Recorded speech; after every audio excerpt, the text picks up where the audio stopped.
Hi, everybody. I am Erica Keating. I'm the Executive Director of the Lindbergh Schools Foundation.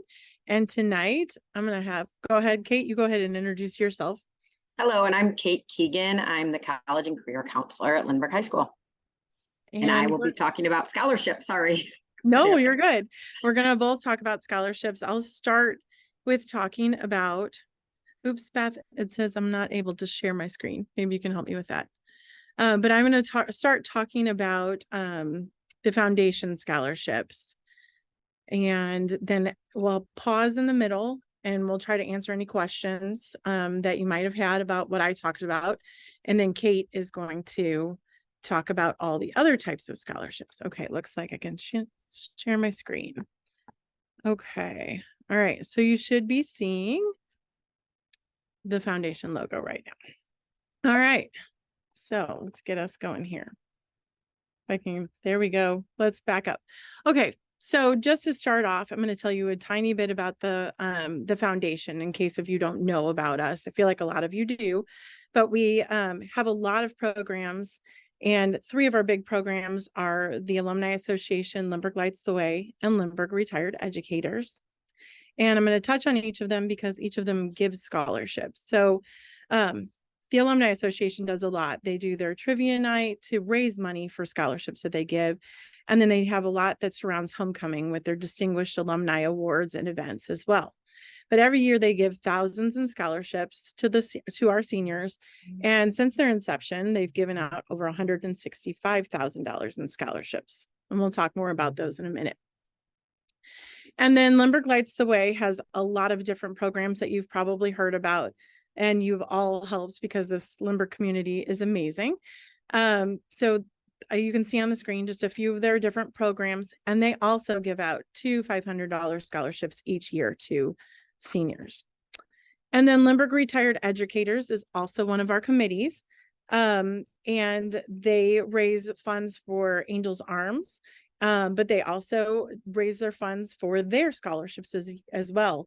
There's a really kind of a cool scholarship because they give 4 $1,500 scholarships, but really the only requirement is that you have a parent that was or is a Lindbergh employee. So again, we'll learn more about that. Another thing that we do, so those are our 3 partner programs. And then we've got 2 big main programs. One is our innovation grants, which hopefully you've seen or heard your students or your children's teachers talk about over the years. We do thousands in grants every year. Last year, we did a little over 40,000. This year will probably be close to 50,000 in grants for our classrooms. And then scholarships. So that's why we're here. So we'll get into it. Since our inception in 1998, we've given out over 850,000 scholarships. And this May, we're going to give out another 150,000 plus. Here's some pictures from a couple of years ago, I think, one of our scholarship nights. So in April, we will have a special night like this. And if your child earns one of our scholarships, they will be invited to attend. So how does your child get a piece of this $150,000 scholarship pie? I'm going to try to help you piece it out here. What I want you to do, and if there's any kids watching with you, kids, this is like one of the most important things you can ask is, would you rather spend hours filling out scholarship applications or years paying off student loans? And when I ask that to the students, most of them say they'd rather fill out the applications. And so we're going to push them towards that. So here's our scholarship timeline. And this is just for the scholarships that are administered and or funded through the foundation. So on October 1st, the scholarship application opened for all of our current seniors. All seniors were added to that Canvas course that's called Foundation Scholarships. I'm going to show you that soon. It was shared out through their PAC classes, through the counseling department, through Mrs. Keegan's emails. So right now, those students should be working on their scholarship applications. And on January 8th, all applications are due. So now through January 8th, they can get on Canvas and work. And then in mid-January, we'll go through all of those scholarship applications. We'll make sure that they're all anonymous, and we will package them and send them off to our donors. The donors do the scoring and the selection. I don't do any scoring or selection, just so you all know. In February, all scholarship applications are reviewed and graded by those donors, and then they bring us at the counseling department and here at the foundation the winning numbers. Each student receives a number, so we don't know until we receive the winning number who has won. And just to give you an idea of how many applications we receive, last year we received over 1,100 applications. And that was for 62 different types of scholarships. So some kids are turning in one scholarship application. Some kids are filling out 20 or 25 of them. Of our 550-ish students last year, we had 120 kids who applied. So then in early March, the kids will be the selected students. So whoever's earned one will get a phone call and an email, and will be invited to Foundation Scholarship Night.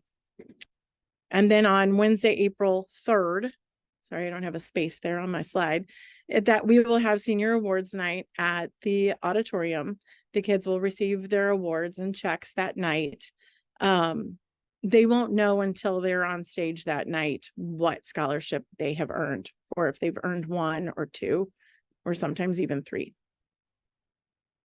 So I'm gonna take you to the Canvas thing, but I wanted to make sure there was no questions or anything at this second, because that was a ton of information in like 6 minutes. Sorry, I'm going fast.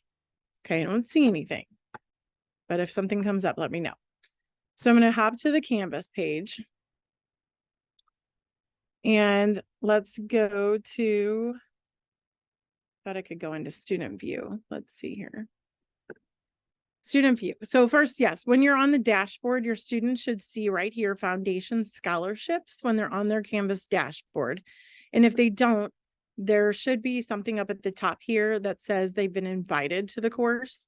And if not, send me or Mrs. Keegan an email, and we have a link that we can send you so that they can directly join. But every student should be included in this. Okay, and once you click on that, you're going to see this page, and I'm going to move into student view so it looks like what you all see.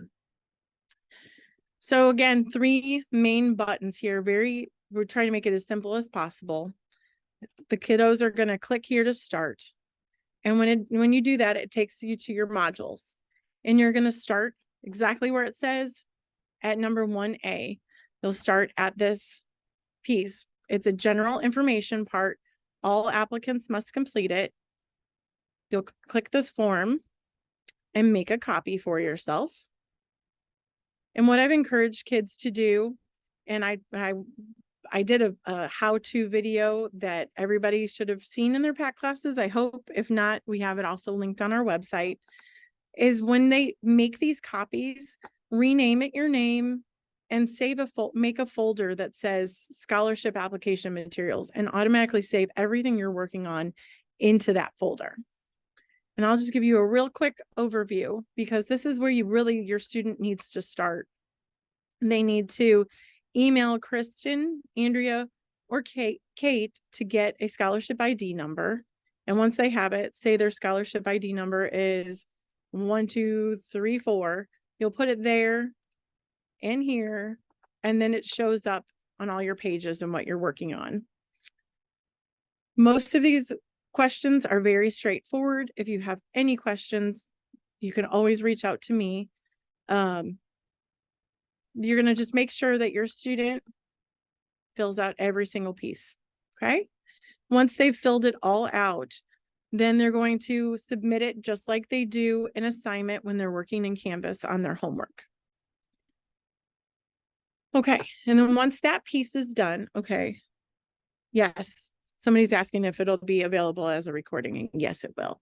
I know this is a lot of information really quick.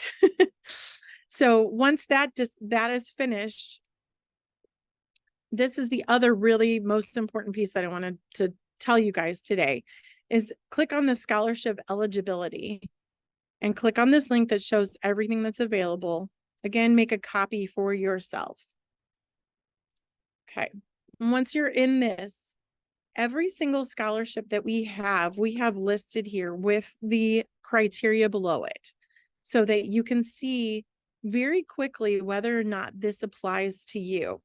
So say you're reading through this and it says that you have to have a 3.0 or above, and you know you only have a 2.5. This is your copy. Go ahead and take it and just delete it out. And then this one is about a student that wants to go to trade school or community college. Nope, that's not for me either. Delete it out. Keep doing that. Go through the whole list, you guys. It's a lot, and we are continually adding to it. But you're going to go through that whole list until you have a very nice, neat checklist of the scholarships that your student is eligible for. Okay. Print, if you can, print it out so they can have, I mean, I'm a visual, like I like to be able to write things down, but you can print it out and then you'll know exactly what you need to work on. Once you have that list done, so that's why you have 1A and 1B. So once you have both of those pieces done, you're going to go then to where the individual scholarships are. And you can look on your list and say, oh, okay, I was eligible for the Lisa Amen Memorial Scholarship, so I'm going to try this one. Again, you'll go in here, again, make a copy. You'll put your scholarship ID number up there, and then you'll begin working. Every scholarship application from the foundation, you will see the name of the scholarship, the amount, who's selecting it, like which committee, some information about the scholarship itself, the criteria, which you've already read and you should know, but if there's any other information, it'll be here. And then generally there's one essay question. Sometimes there's two, but usually there's just one. You're going to have your student go ahead and just type the answers or the essay here. So this one doesn't have, the Lisa Amen one doesn't have a word count limit on it. So you can type as much or as little as you want. Some of them you will see do have word count limits, and it will be written right there with that information. Okay. So you're going to go ahead and do that for all of these applications all the way through, and submitting your applications as you finish those essays. You can submit it as a Google Doc. You can submit it as a PDF. There's a couple even in here. I think there's one that you have to do all in German. Frau Conti, I think is what it's called. You can even submit that as a movie if you want to do it and speak it, or a audio file. So there's a lot of information in each of these as you go through them. So I think that's what I wanted to show you here. Oh, yeah, on the grades, which is not going to show you anything right now, but if you've turned something in once we've received it and double checked that everything is turned in, we will mark it as complete. Okay. If you get something that says incomplete, that means you need to go back and look and figure out what's missing, or message us if you can't figure it out. If it hasn't been scored yet, we just haven't gotten to it, and we will. And we will do it to give you enough time. Unless you're turning it in the night before, then hopefully you have it complete. All right, so that's the Canvas. So I have a lot of people who ask me, how do they pick? And again, you've looked through your criteria. Say you're eligible for 25 of them, and you don't have enough time to do 25 because you've waited until 3 days before they're due. So then you just really get personal about it. Look at it and find the stuff that really makes sense and speaks to you. When you're writing your essays, write from the heart. These donors, they want to know who you are beyond the grades, beyond your clubs. They want to like kind of get to know who you are a little bit through these essays. Like really make sure you're showing your personality.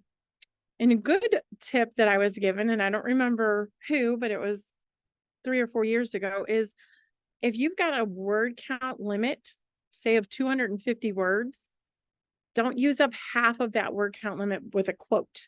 Like, don't say, this is my favorite quote, and then add a sentence or two. Be original and use your own words. Hope that makes sense. Tell your story. If there's a part in there that says, what are you going to use the money for? Don't say I'm going to buy a computer or buy books and leave it at that. You want to say, I'm going to buy the books that allow me to become this person or allow me to achieve this goal. Tell them your goals beyond the books and the computer. And then just a few extra tips. Research who's giving the scholarship. It's up there on there for everyone. And really try to figure out what might that person be interested in knowing about you specifically. And if it is a scholarship that is in memory or honor of somebody, try to do some research on them. Ask people and see if you have any common interests. Fill out every section. If it says something is optional, I highly suggest that you do it. Can only help you. And then when you're finished, you're going to check, double check, triple check everything. Find a friend, find a family member, a teacher. I myself with Mrs. Keegan, we do at least 2 help sessions in December and early January, like that week before it's due. So we'll do one before holiday break and one right after holiday break. So we'll have help sessions during power lunch and you can come see us. We're happy to read stuff for you, answer any questions, get you started if you don't know where to start. Just make sure you've got all the requirements done. And then I added some links of different scholarship sources here. And I know Mrs. Keegan's going to talk more about that, but you can search social media, look in the paper.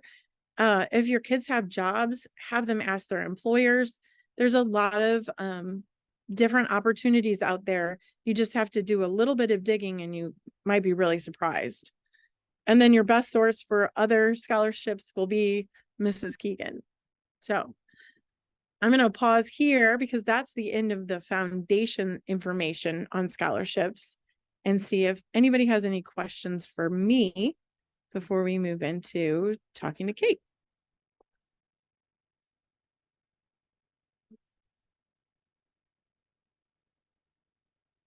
I went too fast.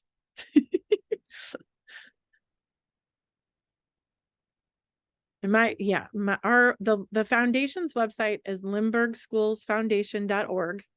And there's a section for scholarships on there. And my email is ericakeating@lindberghschools.ws. So you can always email me with questions too. All right. Well, Kate, take it away. If somebody asks something, I can even try to type an answer. Okay, awesome. Thanks, Erica. As Erica said, I'm Kate Keegan. I'm the college and career counselor at Lindbergh, and I'm going to talk a little bit about financial aid and other scholarships.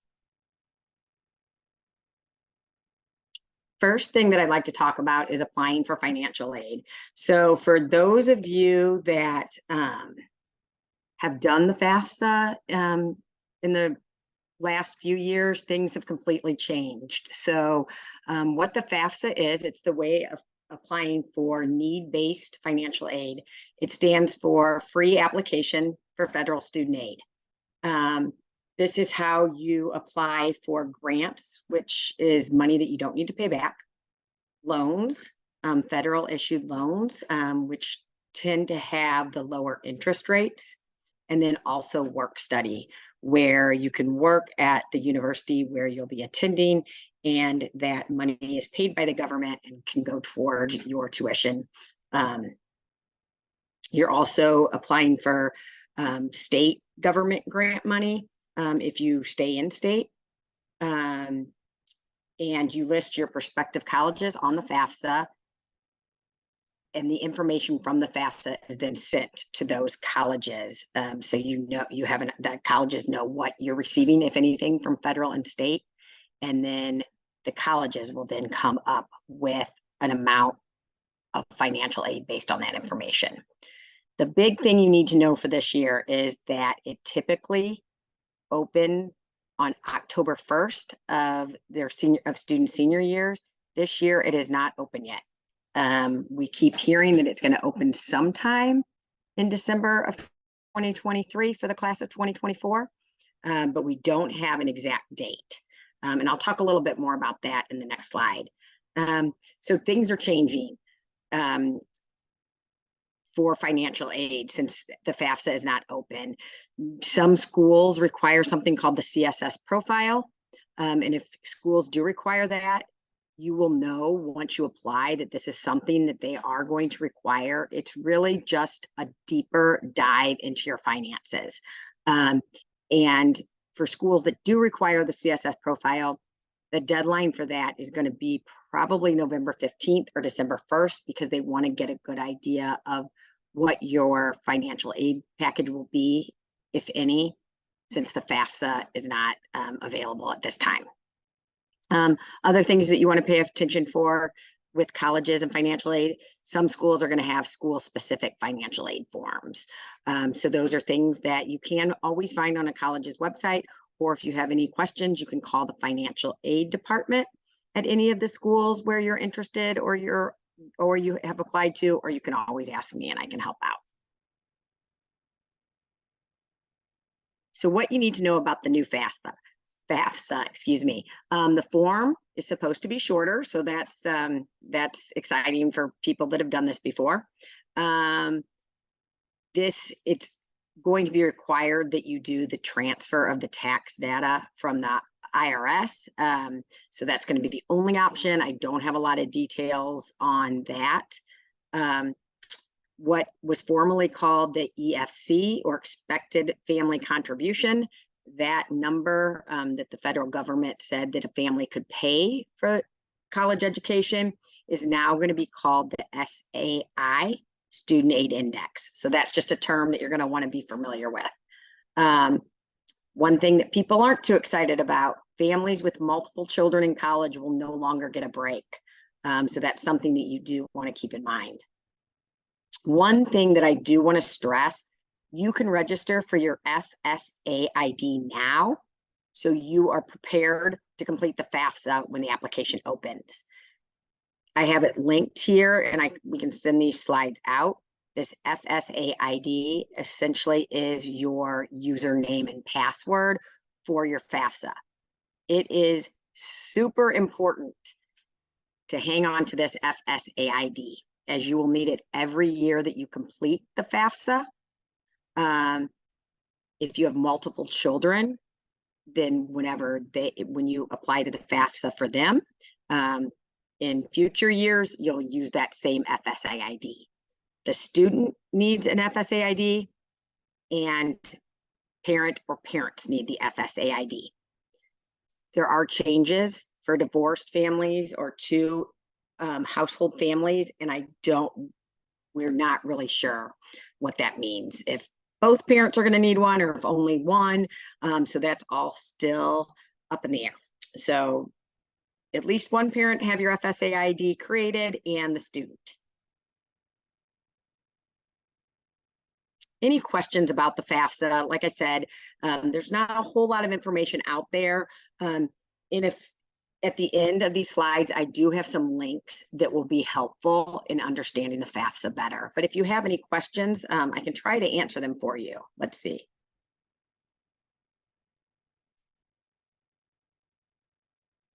Okay, if no questions, I'll continue on to scholarships. So scholarships, there's a couple of different types of scholarships. The big ones are the ones that are offered through the universities themselves.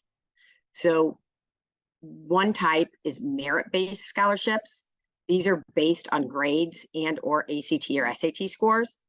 So oftentimes, if you apply to a university, you are automatically being considered for their merit-based scholarships, strictly based on grades and or test scores. This information is typically on the school's website. If you just, for example, go to Mizzou's website and search freshman scholarships, there will be a grid telling you exactly if this is your ACT score, this is your GPA, this is how much you can get. So again, those are automatic. That is not a separate application. That is the application for admission. Some schools will have a separate scholarship for those merit-based scholarships, but generally speaking, most of them are just automatic by applying. Again, you can always check the school website, The information's always there. You can ask your admission representative, or you can always talk to me, and I'm happy to find that information if I don't know it. The second kind of scholarships offered by a college or university are competitive scholarships. So these are ones where you're competing against other students that plan to attend that university. This is a separate application. And if there's essays, there could be different essay prompts than what you had to use for your application for admission. You really want to pay attention to deadlines. It's important for students to apply to colleges by the deadlines. So I try to encourage students to really apply by November 1st or November 15th, even if that's not this college's deadline, just because then you have ample time to look for and apply for these competitive scholarships. Oftentimes these deadlines are anywhere between December 1st and February 1st. And every school is different. So you really want to be organized, keep a spreadsheet so you know exactly which schools have what deadlines and what information is required. The third kind of scholarships are private scholarships. Like Erica just mentioned, all the Lindbergh Foundation scholarships. Those are provided through the Lindbergh Foundation. Many businesses, local agencies, organizations, and clubs have scholarships. I encourage students to talk to their parents so their parents can talk to their employers to see if they offer any scholarships. Whoever you bank with, if a student has a job, to talk to their employer to see if they offer any scholarships. These are typically a one-time sum. So if I earn a scholarship, one of these private scholarships, typically if it's $1,000, you get $1,000 one time. And these can be used at any university that you attend. Any questions about scholarships? Okay, next slide, please. Where to find scholarships. So if you read my newsletters or my emails, I talk a lot about School Links. School Links is a platform that we use, a post-high school platform that we use. All Lindbergh students 9th through 12th grade have access to School Links. However, only seniors have access to the scholarship list. If you go to School Links and the students will have, it'll say finances on the left-hand side when they log in. When they click on that, they'll see a list of all the scholarships. Some of those are national and some of those are local or regional. I really encourage students to look for the local or regional ones just because there's a smaller competition pool.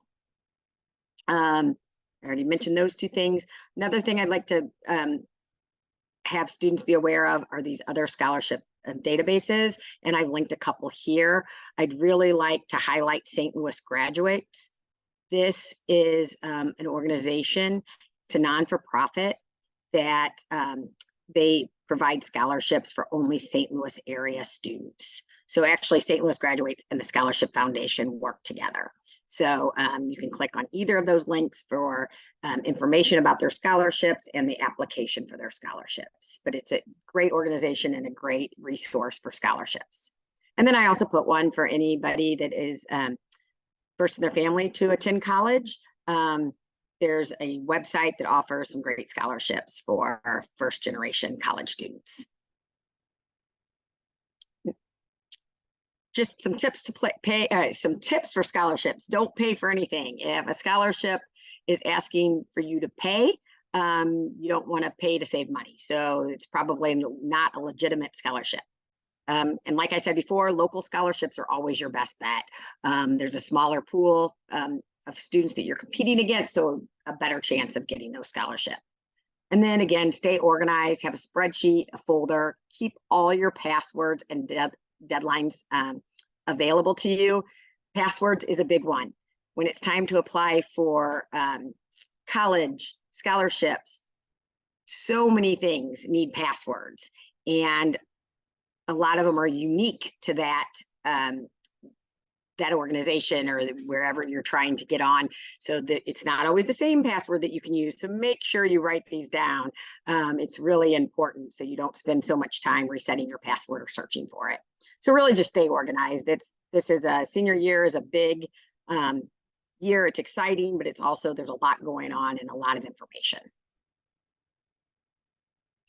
And then useful tools, the Scholarship Foundation of St. Louis that I mentioned earlier. It's an incredible resource for St. Louis area students. They have, you can meet with advisors for all of the resources are free. So you can meet with an advisor there to talk about scholarships and financial aid. They have public FAFSA frenzies, and what that is where you can sign up and you can sit down and people will help you complete that FAFSA. So I've linked that. I highly encourage students and families to check out that website and see if there's any way that that organization can help you. For more information about the FAFSA, I've linked mofafsa.org. They are really good about keeping their website up to date about the changes of the FAFSA. Like I said, a lot of the information, it's changing or it's being released slowly. So I highly recommend checking out that website as well. And then also I linked a list of schools with reduced tuition for Missouri residents. So a lot of these are schools that have some kind of scholarship opportunity. So your tuition for out-of-state schools come close to or are the same as attending as if you were an in-state student. So also a really helpful list. Next slide, please. I think that's it. Okay. Yeah. Any questions? Like Erica said, this is a lot of information. So please And I don't. I don't know if you saw one. There's one in here from that I missed. I'm sorry. And I don't know if this person's still on, but Brian asked, and it's a good question. And I almost kind of want to put a little bit of a visual with it. If we can get back to that first portion on here, he was asking about, he has service hours that aren't on a regular schedule. And he wants to know how to list them on this form here. So under service, Brian, if you're listening, or any other kiddos who might have a similar situation, you're going to have to almost go thing by thing. Say, worked with the Missouri Stream team and cleaned up, the river for 4 hours, and you would put 4 hours that one time. Or maybe you did multiple times of babysitting, then you would add those hours up, or days. Just try to give as good of an explanation as you can. The donors really want to know, like, was this a one-time thing, or is this something that you've been doing all year long or every quarter? Just as much information as you can give. And if it's easier for you to share a specific example with me, give me a call or email me, and I'll be happy to try to help you figure out a good way to word that. Hopefully that helps that question. Anything else? And I can even get us out of, I can stop sharing my screen. I had a few people message just like on the side. Oh, Brian said thank you. Good. Glad he was listening. Still there. Just that asking about it being recorded, and we will have this recorded. And then Mrs. Keegan, you'll be able to share out the slides with all the families too. Mm-hmm. What else? And please don't hesitate to reach out if you have any questions about foundation scholarships. Obviously, you can reach out to Erica, and then anything about financial aid, scholarships, or anything about college and career planning, please reach out. We want you to help. We want to help you. We want your kids to be successful in earning these. And there's a really special scholarship. So if you have a kiddo who wants to become a teacher, you'll have them go in. There are several scholarships, but this year we have one that is actually going to be a renewable scholarship. We don't have really any other that are like it. It's going to be a 4-year renewable, $14,000 a year. So it's a total of $56,000. will be awarded to a student that is going into education. So make sure to look for that scholarship and read about that. That's going to be a really exciting one to be able to give this spring. Oh, you have a question on here, Kate. It says, do parents and students need separate FSA IDs? Yes, they do. Great question. Yes, a student needs one, and then a parent or parents for sure. If it's it's a question I can't even, but at least one parent needs the FSA ID, but separate. So students will have one, and at least one parent will have one as well, because it'll be linked to your social security number. Okay. And then this one says, does a parent need a new FSA ID if they had an older student who already went through FAFSA application in prior years? From my understanding, no. You'll even with the new FAFSA, you'll be able to use your same FSA ID. Okay. Thank you all for being here. Good luck. Let us know if you need help.